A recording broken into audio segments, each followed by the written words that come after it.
Hello, everyone, and welcome to Anne Salve Women. I know it's been a while. I've had to take a much needed rest this year in school, coming from several time, a little bit of a minute of a pandemic. The just everything that you give to children other than your own is something that you feel is, to say positively, a teacher's curse, where you say to yourself, if not me, then who? And so you commit so much and you try really hard to just come home and not feel like you're totally drained, and yet you know that you're in the right place all the time in giving and everything you can, because there's so much that children can give back to you in the midst of your servitude to what you are meant to do at the moment that you're given. So here I am teaching, and yet I'm on a break, and I've been doing some things. I know we're going to get into my article that it just totally catching up with all the articles that I want to speak of, but this one is going to be that silent knockdown no one sees within Victories. But beforehand, I want to let you know I have been also really enjoying embracing myself and just really finding peace.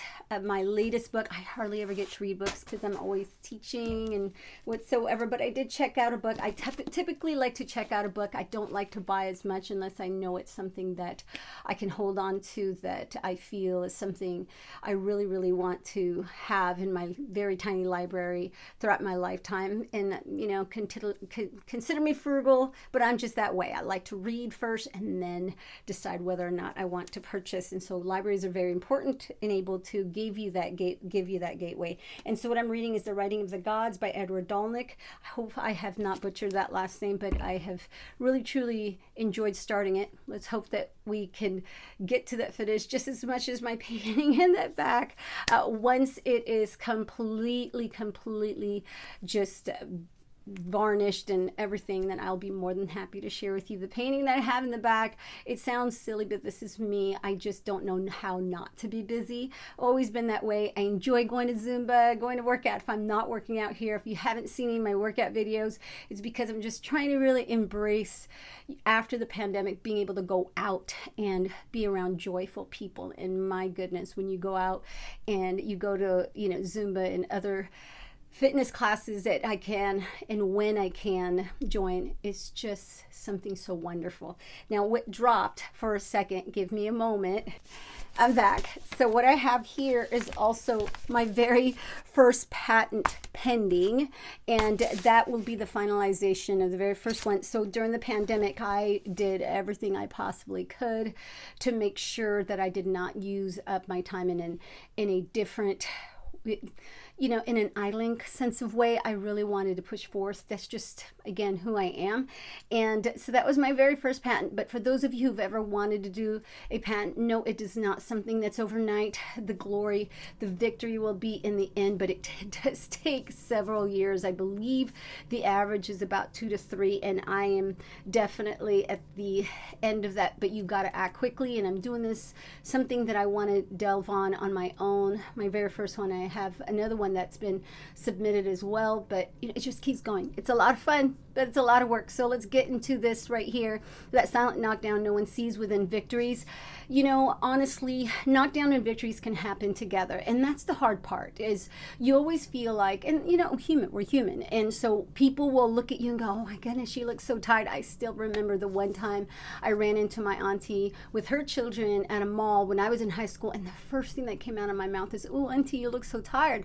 And defensively, I didn't realize that I was somehow perhaps being rash with my words, and yet, being young and innocent, you're just kind of calling things as you see it. Her response, of course, was, well, I just came from work, in a very kind of a bitter way and defensive way. And I look back and realize, I could see why sometimes as adults, as we get older, we tend to feel like people are attacking us and making it seem as if we're trying to down you and stampede on your heart and so forth. And so I get that now. I really, really do. And so in my approach in life is to always do my best to be filled with, a lot of light in me and a lot of smiles. And you do that because you have to model what you want to see in this world.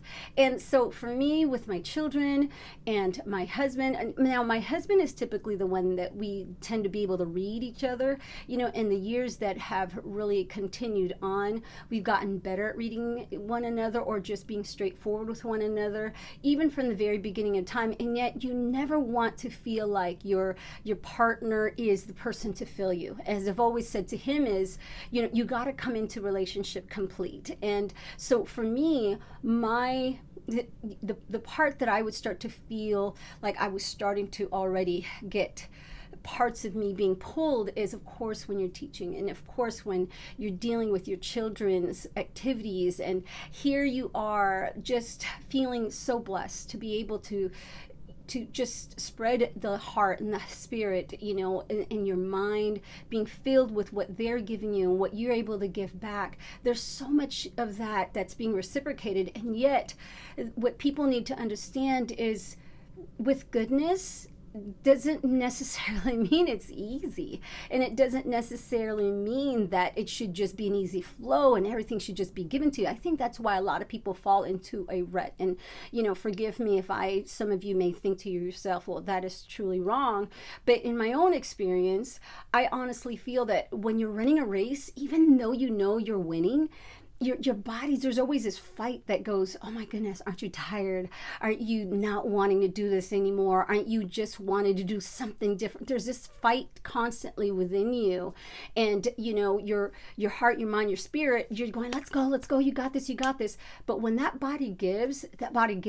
And it's very difficult to keep going and saying to yourself, you know what, we've got a few more laps and we're going to do it. Because your body's not a fool. It just knows, I'm probably going to be doing this because I know who you are all your life. You've never been the kind of person to just sit around and do absolutely nothing and wait for, money to rain or sunshine to beam on you, or the perfect weather. You go out for it. And even in the rain, you go out and plant that pretty picnic and just pop up the umbrella. And that's just how you have to do sometime, because when you have children around you, when you have students around, when you have your significant other, your partner, your spouse, your best friend next to you, or just the people that really, really are the ones that are impactful in your heart and your spirit, that there are things that you must do to model, and that you don't want to be that weakness. So for me, it's always been like, okay, what am I going to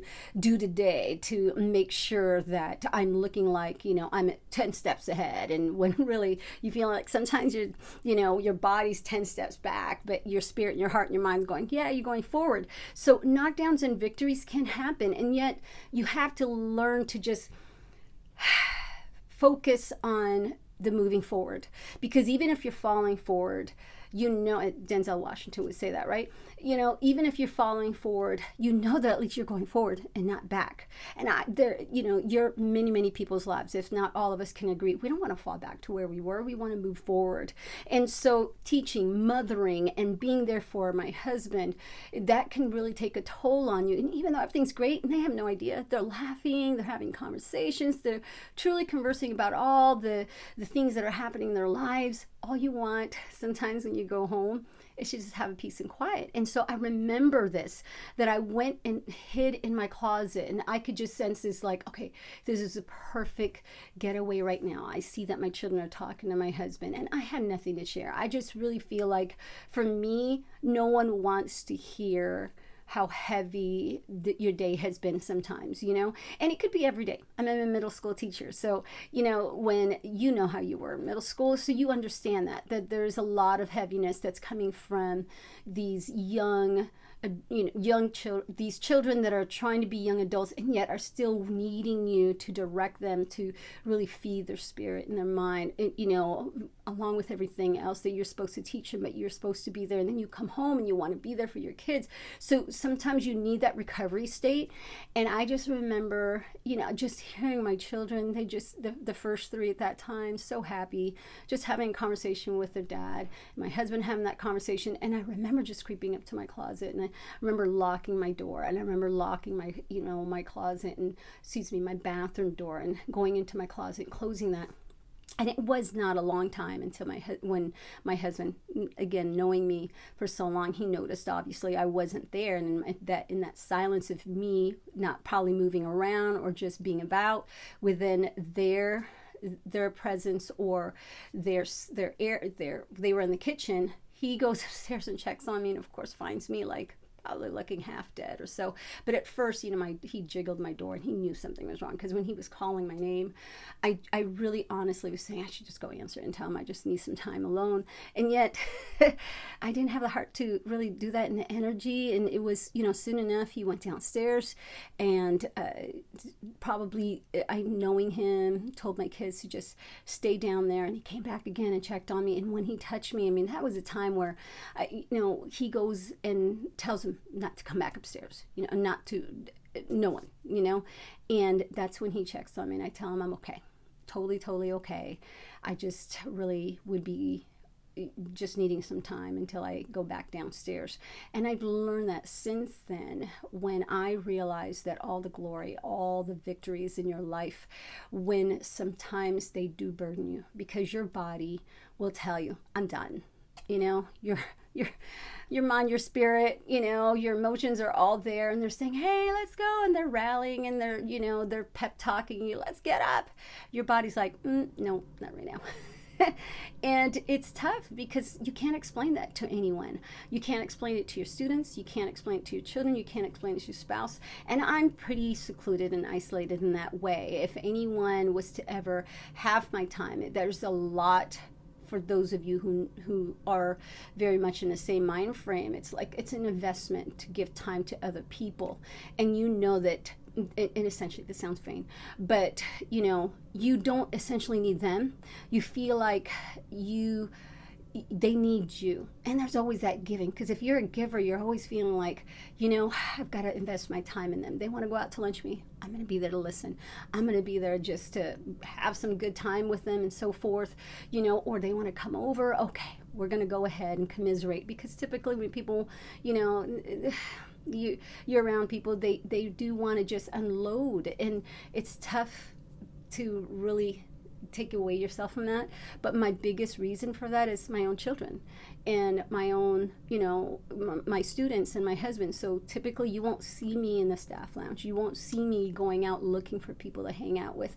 And so it doesn't necessarily mean, though, that everything's great, because when you are carrying all the joy, all of the glory and the blessings that you've been given, it doesn't mean that you don't get tired from it. You get tired from a race, whether you're winning or that you are behind. You're exerting the same energy. And, of course, there are the devastations of the negativity that sometimes creeps on you, or people throwing at you. Aside from that, when everything is great, remember that it is okay to go, whoa, I'm tired right now. This is why I truly believe that when people have done competition, they've completed a test, they want to celebrate, because they know that they have gotten there, and they just want to go, okay, before I move on, because having that personality to keep pursuing, you want to say to yourself, before I move on, I've got to have that recovery state. I need to recuperate, and so that's what I did. I hid in my closet, and I was kind of just whining to myself, like literally saying nothing, but my body, I could feel it whining. I could feel it just totally surrendering to the carpet, and just flat out lying there. And of course, even though I must have looked dead to my husband. And it was that very first time that he got to see me in that state, where I was just like, don't even know how to explain this, didn't say anything to him. And I just was there on the floor, until I was able to manage to come back downstairs and just kind of silently creep in and act like nothing happened. And you and your spouse always have these secrets with one another, because your children should not really see your weakness. They should always see your strength. At least that's me. And sometimes it fires back. I'm okay with that, because you want to always model that resilience for your children.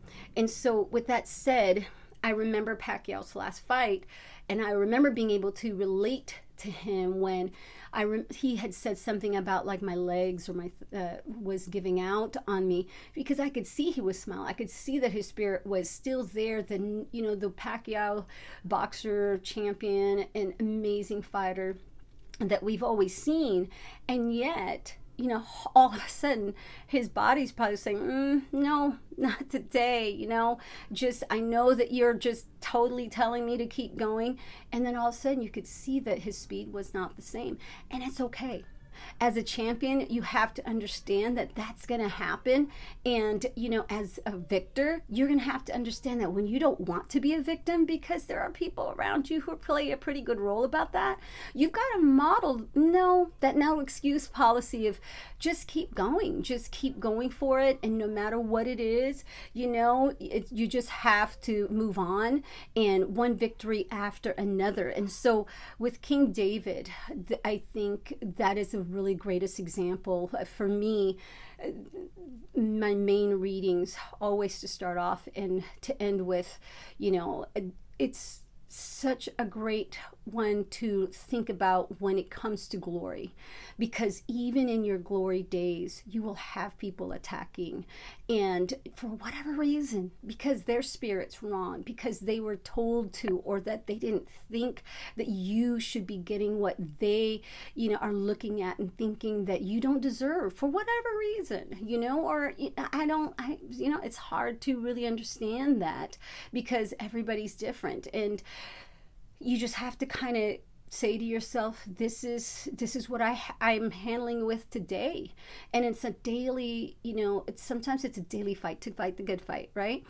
And so King David having it all, right? You can think of all these people that you probably thought had it all, and then all of a sudden, you know, a storm happened. And it's how you deal with those storms. And, you know, whether it's so much bright light in front of you that you are blinded, or that you have so much greatness happening, it could be sometimes the same thing as having a stumble. You just have to keep moving forward. And at the end of it all, this is, you know, honestly why I truly believe that when people go, this is hard to believe, it's because you've envisioned yourself already there. You just have to put in the work.